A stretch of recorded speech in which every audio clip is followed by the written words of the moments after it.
Alright, how's it going, everyone? So, yeah, Pulseman, and sorry that I'm killing the bitrate. I should move to the options screen here. So, I actually can't hear audio through these headphones, so I'm gonna put them around my neck so I can actually hear the game, but I'll put it back on when I actually need some donations read and whatnot. So, don't worry, don't fret. I guess I'll get this started. So, time in this game actually starts when we actually gain control here. So, first, we have 3 selectable stages. We are going to select Japan first. And there's a very specific reason why. Okay. So, that'll be coming up in roughly about 8 seconds here. Stage 1. Alright, and start. So, the first major thing you're going to notice here is that I'm electrically charged here, and happens when I either do a quick double dash by pressing a direction, either left or right twice, or by dashing for a lengthy period of time. And this is so that I can actually use an ability called the d4gr0n, which can propel me forward and diagonally up to reach higher places. And it also carries the ability to travel, or make me travel infinitely in that state, as long as I collide with a ceiling, a wall, or a just solid ground. And you're going to see that pretty well on this screen here.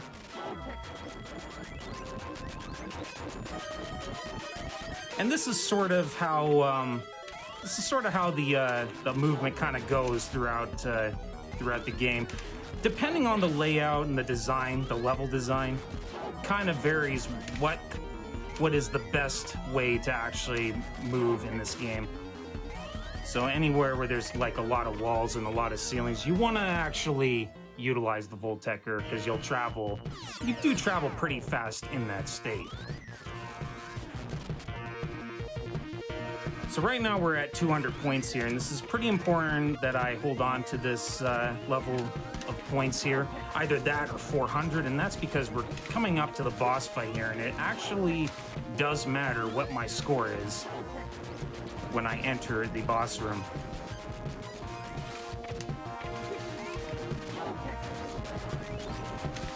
Okay, kind of had to use an uncharged d4gr0n to get up there. You don't want to go down the bottom path. It's a lot of enemies down there that you have to try to dodge around. Alright, so I'm going to just be quiet here for just a little bit.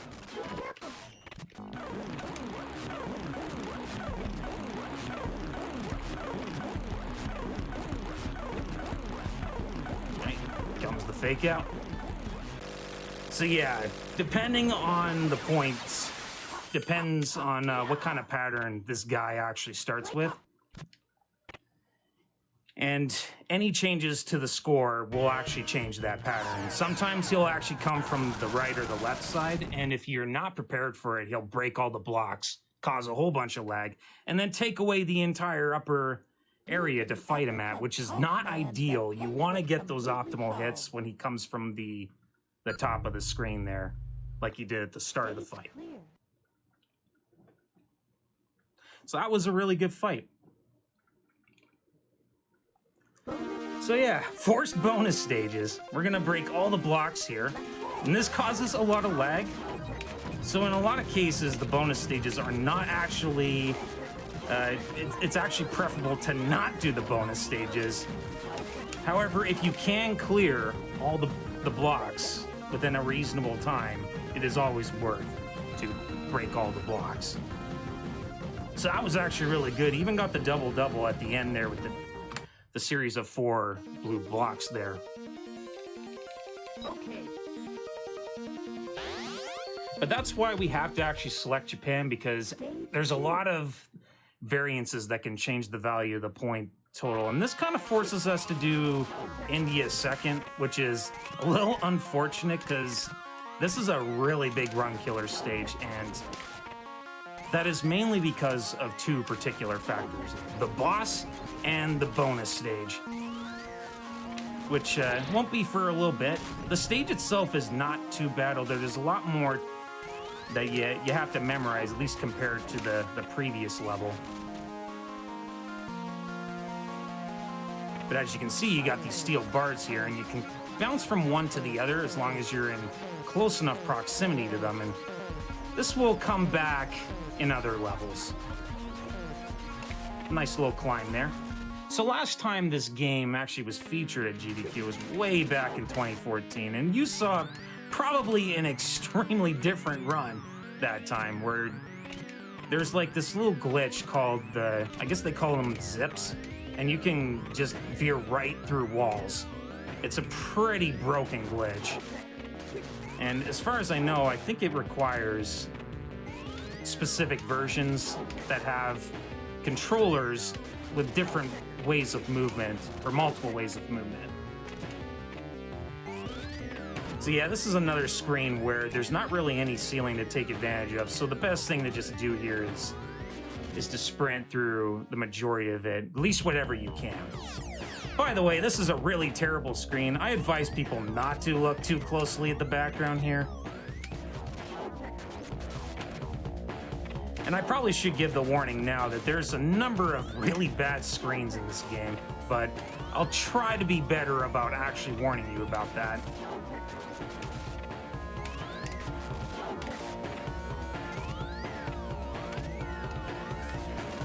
Once we're done with the screen, though, we come to the boss, actually, and the reason I call him a pretty big run killer is that he has a specific sort of one cycle, and it's a pretty tight one cycle to get. And it does save about 4.5 seconds, which is pretty big in this category. So anyway, let me just be quiet here and focus.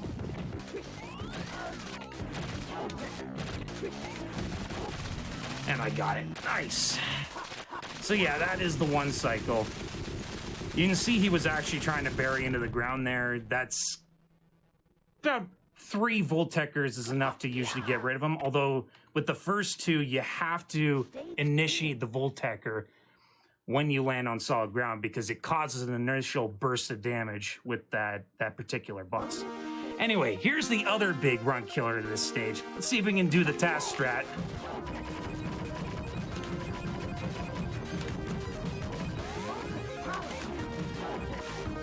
Nice.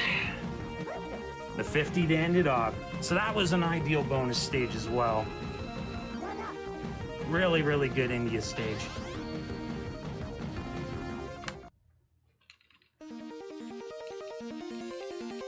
Okay. So yeah, now on to the last of the earlier selectable stages. We have Stage USA, which is a little more technical as a level, but the boss fights, yeah.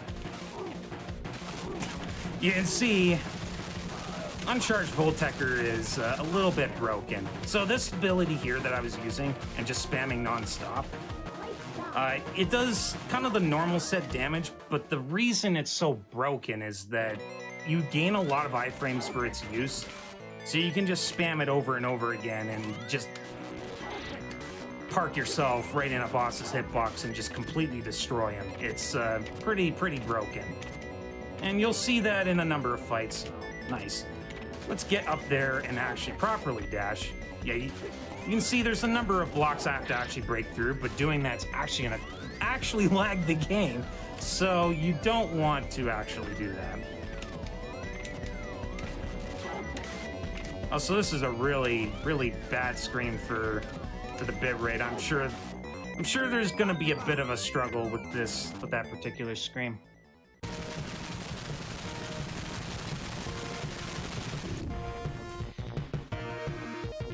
So, the casino.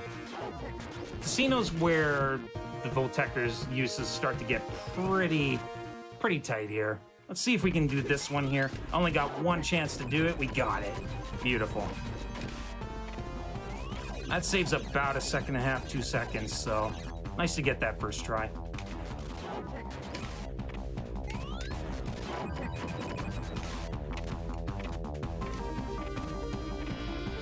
This next one here is also pretty precise as well. I probably don't have the angle. Yeah, I'm probably gonna ricochet off that. Yeah. Slight time loss there, but very minor. As long as you actually get to that area, that's the more important thing. Now here's an interesting angle for Voltecker. Actually didn't get too much lag there either. So that was really good. Really good casino. So, once again, abusing the uncharged Voltecker, and to finish it off with a little bit of a slash there. So again, once again, just abusing that whole move there, and you're not normally supposed to actually be in that boss's hitbox, but yeah, that's just how broken the ability is. Now, some people do struggle a bit with this bonus stage. Let's see if we actually do it properly here. Oh, did not break open that, so that's a problem. Okay, so this is gonna be a bit of a not so clean bonus stage, but I will certainly take a 39.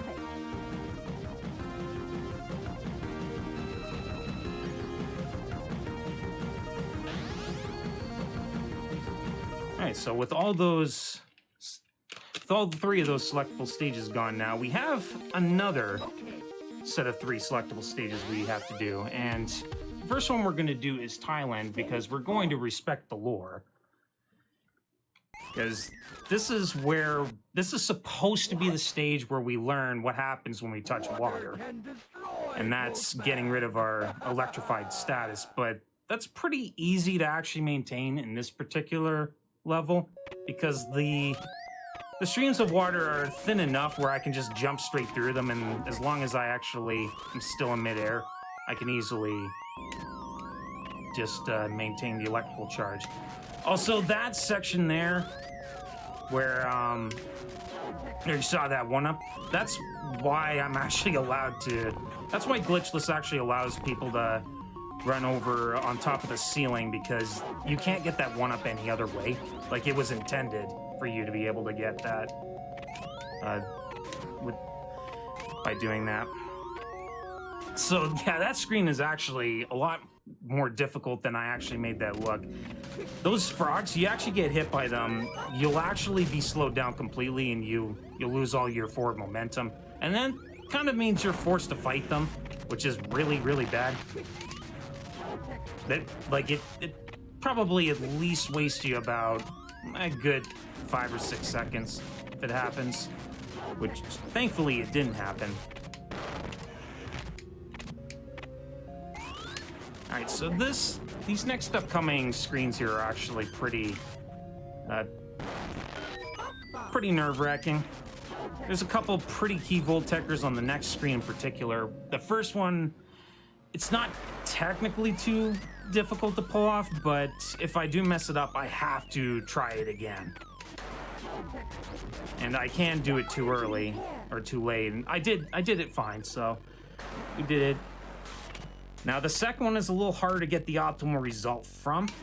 Yeah, that's too late, so I'm probably gonna have to cancel there and do the backup, which only loses me a couple seconds, so good read there. I expected that was probably gonna fail.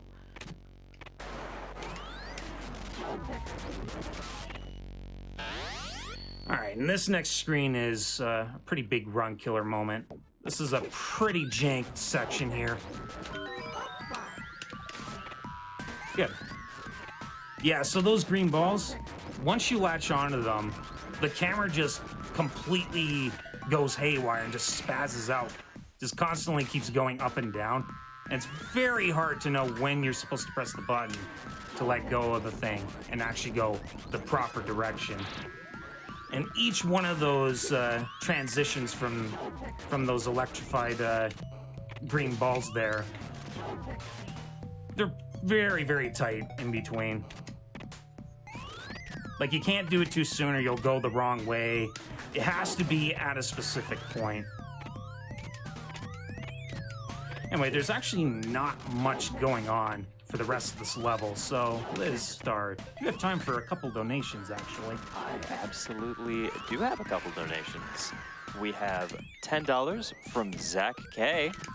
I was so excited when I saw Pulseman on the schedule. I feel like this game always gets forgotten despite being one of the best. Here's to a fantastic run. I agree, this game's really great. I agree too. We have $50 from Mad Mega. Good luck on your runs, d4gr0n. Donation goes to Runner's Choice. One more? Yep. All right. One more should be good. We have $50 from Gen64. Had to donate for one of my favorite childhood games, Pulseman. Glad to see d4gr0n here running it, so everyone can see how cool it is. It is a very, very fun game, and I can't recommend it enough. So, let's talk about these latter half bonus stages. So the funny thing is, and the unfortunate thing is, even trying to do these bonus stages causes so much lag that it's just not worth trying to even complete it at all. And the other reason why you don't want to complete it at all is because when you get it perfect, it takes longer to actually clear the bonus stage. So that's why I'm just opting to do nothing here. That being said, next up, now that we're done with Thailand, we're gonna do Australia next. And Australia is probably the most infamous level in most people's experiences with this game. And I would definitely say this is probably the most technical level of the entire run. Just about every screen has a risk of dying and a risk of losing a lot of time, if there's not a risk of dying. This screen here in particular is probably the most likely spot I'm gonna die, if anywhere. And that's probably because I miss a transition right here, but I got it, thankfully. And that's all there is to that screen. Now, here is the part that most people don't like a lot, and that's the underwater descent. So you noticed I actually jumped there, and that is to increase my falling speed. And I want to make sure I maintain this all the way to the end of the screen. And this is possible. This is possible with a proper routing here, but it is very difficult. And as you can see, once you start moving somewhere, you have to constantly keep Pulseman under control. So, and the other thing is, if you do land on solid ground, you have to jump back in the air to reestablish this falling speed. And that takes a while, considering Pulseman's actions are always delayed underwater. So you lose roughly about 5 seconds, and that's in the best case scenario there. You get hit by an actual hazard, it's an even bigger time loss. So you just don't... Just hitting anything is bad underwater. Also, shout-outs to my fellow Echo runners. You can see a dolphin in the background. Also, shout-outs to GDQ for their Ocean Week thing that they had not too long ago. So this section is like partially an auto-scroller. This is another section that actually can kill me because there's a lot of pits here. So missing any Voltecker here will likely result in death. I actually had to use an uncharged Voltecker there, or that spike would have hit me and I would have fell to my death. I'm dead. Okay, so we're gonna have to do that again. That is very unfortunate. That's one of the costliest places to actually die in the run. And unfortunately, it did have to happen. It had to happen somewhere, and it of course had to happen in the worst place possible. So I just missed a jump there. And as you can see, just making one little mistake, that's all it takes. That's literally all it takes. And it just feels really bad. But we'll try again. I want to make sure I don't use the Voltecker when I'm too low either. Otherwise, the pit will overrule priority against Pulseman.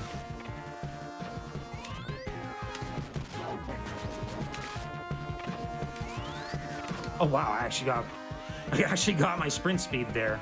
Yeah, so I was actually almost at the end there where I died. Okay, so a couple really bad screens here. We are past all of the really scary screens where time losses actually are caused by death. We're past those particular screens, but now we actually we're coming up to probably the most technical room in the entire stage, and that's the next one coming up here. And the reason for that is because, come on, get up there. So there's this elevator that I'm normally supposed to take to actually go up this section here, but instead we're going to try to fit in tight spaces with the Voltecker, and there's a couple of them, so this is a very, very difficult part. So I'm just gonna be quiet here. All right, that's the first one.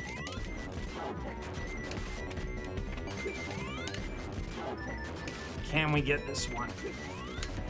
That might have been too late. Yeah, that was too late. Unfortunately, the elevator's gone now, so okay, we got a second try. That's certainly good enough. Yeah, so once you actually get the first one, chances are the elevator's gonna be gone. You're gonna despawn and you have to do the rest of the climb on your own. And that's kind of what happened there. Usually, if you do fail, but you're slow enough, the elevator actually will catch up with you. But it didn't in that case, so had to eat that time loss there. I had to tough it out with the rest of that climb. Bad jump, bad jump. So this section here is also pretty tricky. Yeah, we had to resort to the back up there. Yeah, this is a bit of a rough section as well. Really bad section, actually.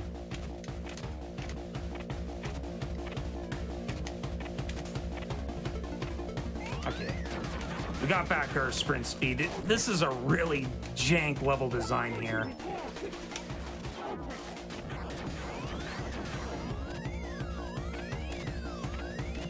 Okay, good. We're out of there. Bit of a rough stage, had a death, a couple of bad sections, but we're out of there. So you notice I went back in underwater there. So we can't really abuse the uncharged Voltecker here, which means we have to do this fight the way it was meant to be done, and that's a bit of a problem. And why that is a problem is because sometimes these torpedoes this boss likes to shoot out, they won't properly connect. I guess it has something to do with what part of the submarine I hit. And hopefully that one actually connected. There is a bit of speed strats to this fight though, even though I'm waiting out these torpedoes. You notice I got hit there, and I'm trying to get these bullets off the screen as soon as possible because they cause a lot of lag. And 5 torpedoes should be all it takes, which is exactly what happened there. That was a good fight. I actually did not get screwed over by the fight. Stage clear.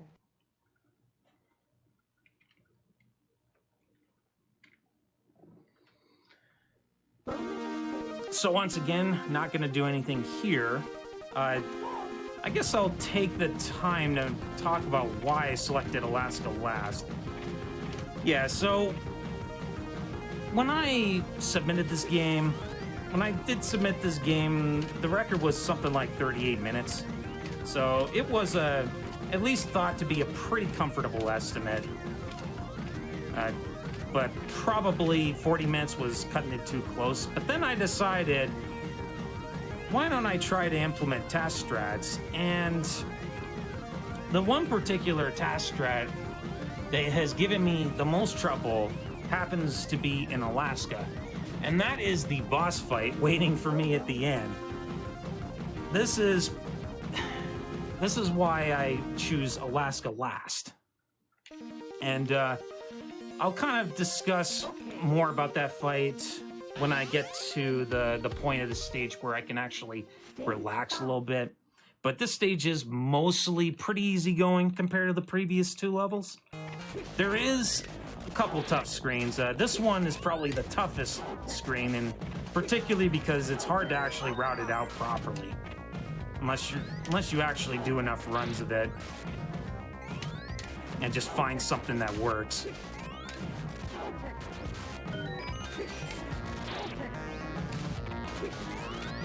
But this is where like any sort of vertical climb, this is where double dash really starts to put its work in big time.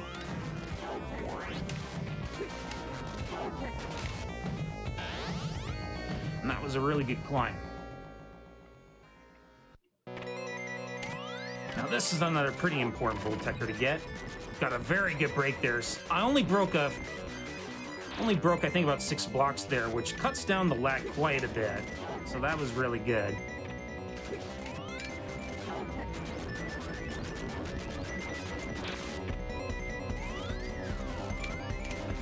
Oh, wow, I'm actually surprised I made that. Okay, so now I can actually relax.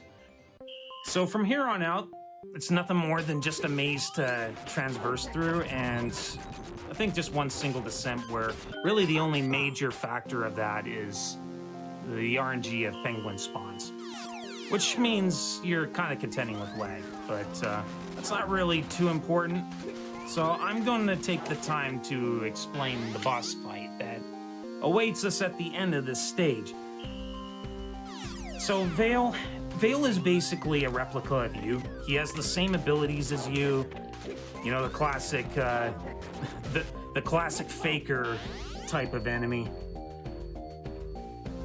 But the idea of the fight is you have to clash your Volteckers. And by clashing your Volteckers, you put him in hit stun. And when he's in hit stun, you gotta hit him again so that you actually get a hit on him. Might sound a little confusing, but that's how the fight works. So what we're gonna try to do here is we're gonna actually try to cut down the waiting time, because the thing is, with each and every time he does his charge of Voltecker attack, he likes to stand there and wait for a bit before he charges up. And by doing that, you're waiting something like 5 seconds every single time. And that's what the old strategies of this fight used to do. But the task does something way different, and like the madman that I am, I decided to inject that into the run. And it is somewhat humanly feasible. I only say somewhat because there's no way you can replicate what a task can do. But there are many ways you can fail this strat, and it's a very risky strat. And yeah, I'll kind of explain all the different ways you can mess up the fight after the fight, because we're coming up to it now. So I'm just gonna be quiet and focus here. Be careful.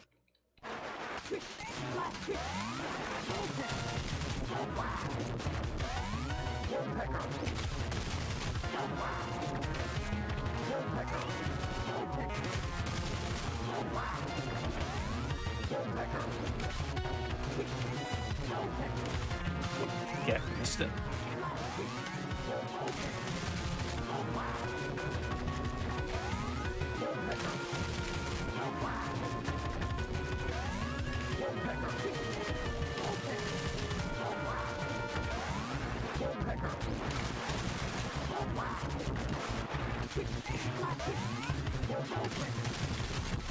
We'll take that. Not the greatest fight, but we'll take that. So there's a number of things that occurred in that fight. So the first thing you've noticed is that at the start of the fight, I shot a flash arrow at him, the electrical projectile. And that actually instantly charges him up. So I kind of abused that to try and speed up the waiting time. The other thing about him is that by staying in Voltecker state, he will immediately charge up the first frame he lands, instead of just standing there and waiting. So that's also what I was trying to do there. And I was trying to keep a constant stream of clashes. But in order to do this, I have to both properly cancel out of the Voltecker clash and continue the Voltecker string, as I call it. And this requires pressing the Voltecker button at 2 specific points of the clash. And considering all the lag, that's really hard to pinpoint where exactly those moments to press that button are at. And there's also other factors that cause that failure of the strat. Like, you can hit him the wrong way. He could be not lined up properly. It's a complete mess of a fight. So, Stage 7. you know, I'm glad I didn't have a complete disaster of a fight. Anyway, we're now on to the last stage of the game, and this is pretty much the time. This is Liz's time to do her thing, because we have like a 5-minute long auto-scroller. I'm not even joking. This is... They leave the auto-scroller stuff for the very last level. And... yeah, it's just 4 screens worth of auto-scroller. All right, I can do that. I like doing my thing. We have Go nuts. we have $20 from Denos 2099 that says, "This block is of course the games of our youth done quick block." We have $5 from Grim Shins. Hey d4gr0n. Oh, Grim. Hey. I've been watching GDQ for minutes. This is the first time I've been financially stable enough to donate. Good luck with Pulseman and d4gr0n. Shoutouts received. Thanks, Grim. $20 from Drake 217. Love what you guys do. Keep it up. Let's see that boy running around Hyrule. All right, so I know I want to give you time to read donations. Go for but it. We're actually coming up to a section. You notice I actually skipped a voltage power up earlier in the screen, and that was done intentionally because this next part here is just awful. You can see all these meteors that I had to dodge there. If I didn't abuse iframes there, chances were I was going to get hit by the meteor, and that would have absolutely meant death because I would have gotten smushed by the auto-scroller, just because I wouldn't have a way to charge myself back up. Anyway, continue, because there's nothing here. All right, sure thing. $25 from Fierce Wolf. d4gr0n's always great. I'm really digging this Pulseman run with Liz on the mic to boot. Must donate. It's so wonderful SGDQ can still happen despite the current state of events. There may not be a venue or a physical crowd, but the hype carries on. Love to all. Thank you so much. I just about had a boo-boo on that screen. I just about made a bad boo-boo on that screen. Go ahead, continue. Sure. Sorry. No, it's okay. We have a nice $100 from Threepwood 007. Excellent runs for an excellent cause. Thanks for all the work you put towards this event.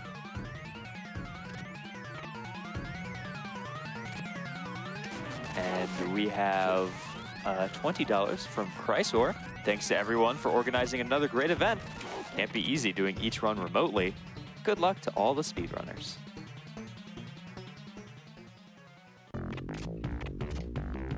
$25 from Cutie Cat Queen. I like that name. Good luck to all the amazing runners.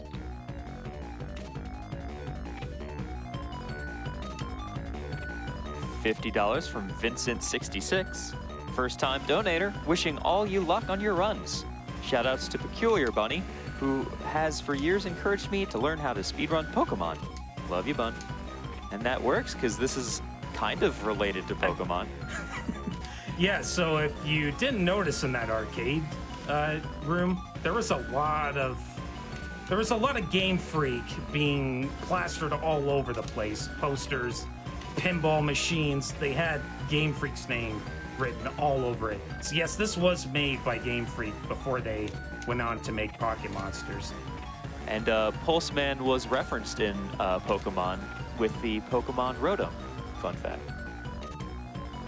I'm sure some people probably also recognize that Voltecker looks a lot like the Voltackle from Pikachu, I think? Yep. Yeah.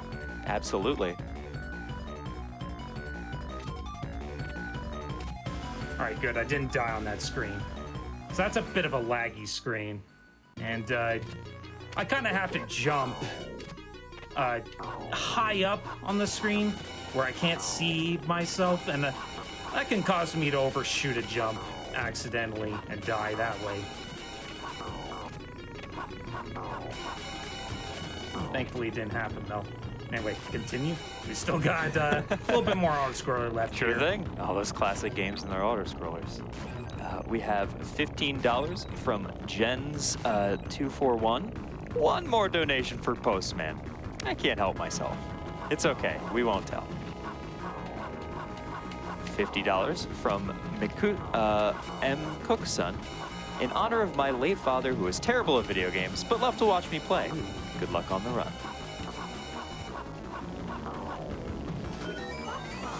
Yeah, I want to kick those laser guys. Sorry. No, Sorry. please.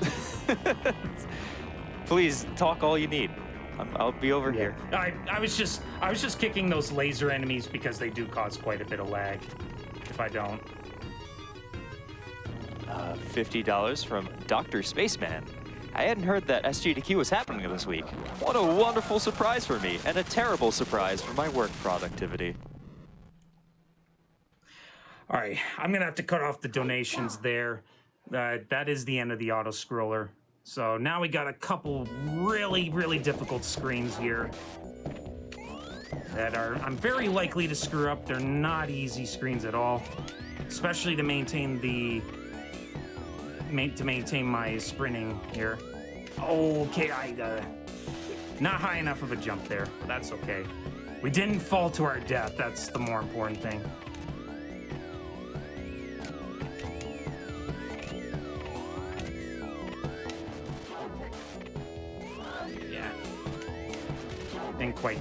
Didn't quite clear the plateau there.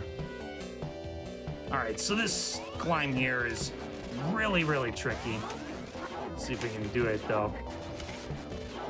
So these water enemies, they will take away my voltage state there. So I'm actually gonna do a bit of a backup there to kind of bait them out. So that was a good climb. Now we have the Spectrum screen. This is a pretty gimmicky screen. So the idea behind it is these spectrum lines, they start to darken. So whenever I use the Voltecker, it will fully darken the entire screen. So it kind of makes the Voltecker climb, or Voltecker use as a bit blind to sorts, at least until they start lighting up the screen again, which they are now. And there we go. That's pretty much the end. So we just have 2 more boss fights. So we're actually coming up to the end of the run now. So let's talk about this move right here, the flip kick. We actually gain a lot of iframes for it. And this is gonna really trivialize this fight, but there is a bit of speed tech at the very end where I'm going to try to use a shock arrow to kill a distant one of these little miniature guys while trying to do an upfront physical attack on the closer side that I'm on. There's also a chance the game can crash here as well. Hopefully it doesn't happen. All right, that was really good.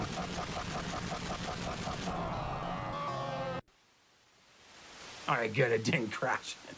Yeah, so for whatever reason, the cutscene here sometimes has a tendency to not actually play out.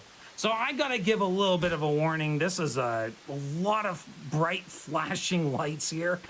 Don't look at the screen on this fight.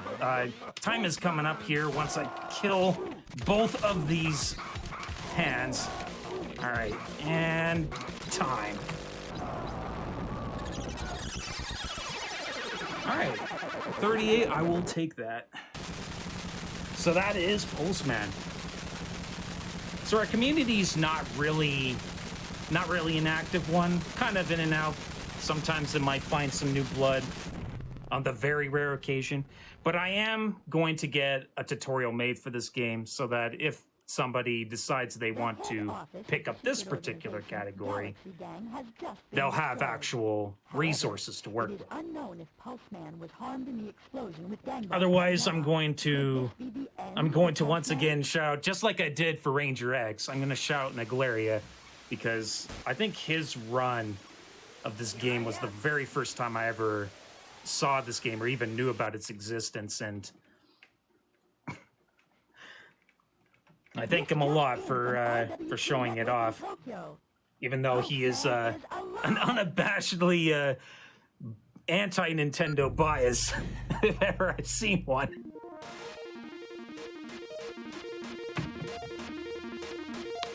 Sure thing.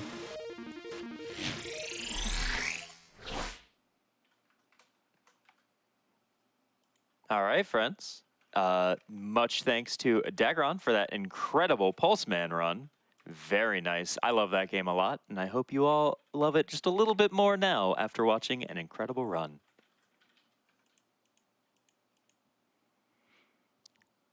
Let's get a few donations in because we've been getting a lot of love lately. We have a nice $100 donation from Tramp Royale. Here's to everyone making this SGDQ a reality. Runner's choice for the incentive.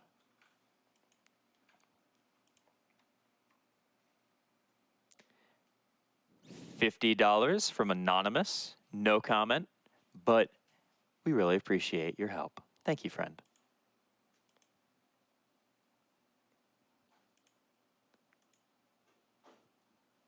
I hope everyone is having a very nice morning. It is a pleasant Tuesday morning.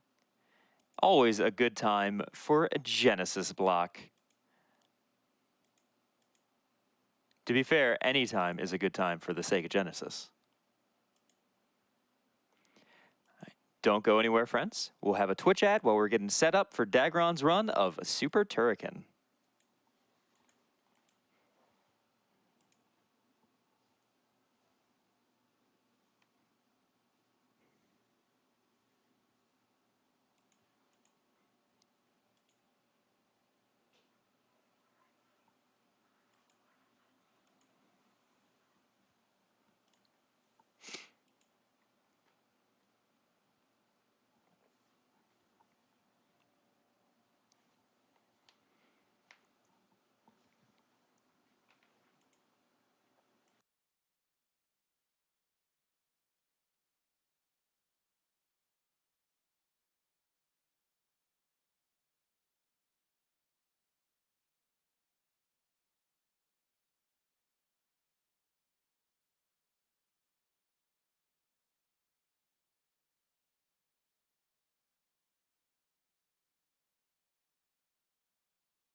Genesis does, can't do that on Nintendo. Oh, hi.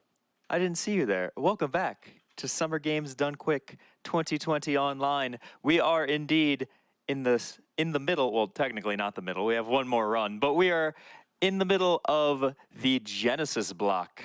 Next up, we do have Mega Turrican with someone who may seem a little familiar to you. It will be d4gr0n, who just ran Pulseman. Again, very nice run.